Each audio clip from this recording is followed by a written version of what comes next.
The Slovenian adjective Preseren describes a merry, roguish and playful person. These characteristics also describe the poet as well as his predecessors and descendants. The greatest Slovenian poet was born on the 3rd of December 1800 in Vrba to a well-off rural couple as their third child and first son. Today the house is a museum. Both of his parents' families produced many educated individuals, in particular priests. Franz was an unusual child.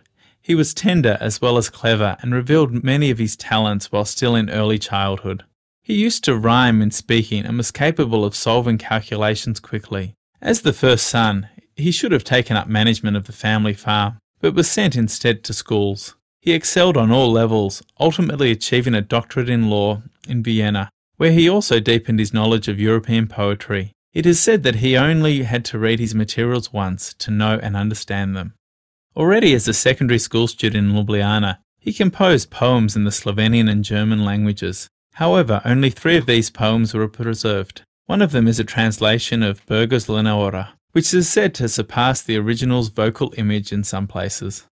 After he finished his studies and well-deserved holidays, Preseren returned to Ljubljana in 1828 to become an intern. 4 years later, he passed the bar exams and applied for a position of an independent lawyer. Due to his liberal ideas, he was forced to wait and hope 14 years before his 6th application was finally granted and he received a position in Kranj, where he died on 8th of February 1849. The cemetery where he was buried was later transformed into a park called Prešernov Gaj, Preseren's Grove. The house in which he died is now a museum, while the 8th of February is a Slovenian cultural holiday. Preseren could find only one joy in his unhappy life, the support of 2 loyal friends. The first was the reserved scholar Matija Čop, who was well educated and enjoyed serious conversations. The other was the joyful, sociable and generous Andrej Smol, who enjoyed good company. Both were of a noble heart and dedicated to the good of their people. Preseren was directed by Čop's wisdom. In 1828, they developed a strong literary bond that lasted until Čop's tragic death in 1835. Both worked for Kranjska Četverica, a poetry journal in which Preseren was published as the main poet. Both also fought for a new Slovenian language newspaper. Preseren mainly wrote about love, but given the existential content and pathos, his poetry is beyond mere eroticism. Patriotic love and friendship carry great importance as well, as they also served as a major motivation in his writing.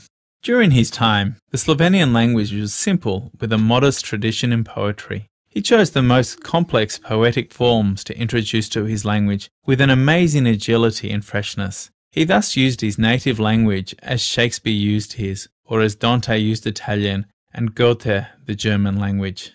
He edited a sizable collection of his Slovenian poems, the poetry of Dr. Franz Preseren, 1847. Each poem a masterpiece in itself. The collection embodied his desire to have his best poems presented in his own structure of inner growth. The poems are arranged by theme and genre. Non-speakers may find at least 3 among these interesting: the Wreath of Sonnets, Baptism at the Savica, and the Toast. Preseren was the first poet worldwide to compose a work such as the Wreath of Sonnets, 1834. In which his unique as well as tragic and fateful love for his muse Julia intertwines with a love for his country and poetic themes. The remarkable masterpiece carries an acrostic with a dedication to Julia. The 15th sonnet of the Wreath is a master sonnet, a song sang thrice. His love is also expressed in his central poem, an epic about the conversion of the Slovenians to Christianity in the 8th century. The epic carries the title Baptism at the Savica, 1836, and stems from 2 personnel heartaches, a farewell to his friend Matija Čop and a farewell to his romantic hopes. The Toast, 1844, includes all Slavic nations as well as all the others in the conviction that the happy future of his country is only possible through the friendship and peaceful coexistence of nations.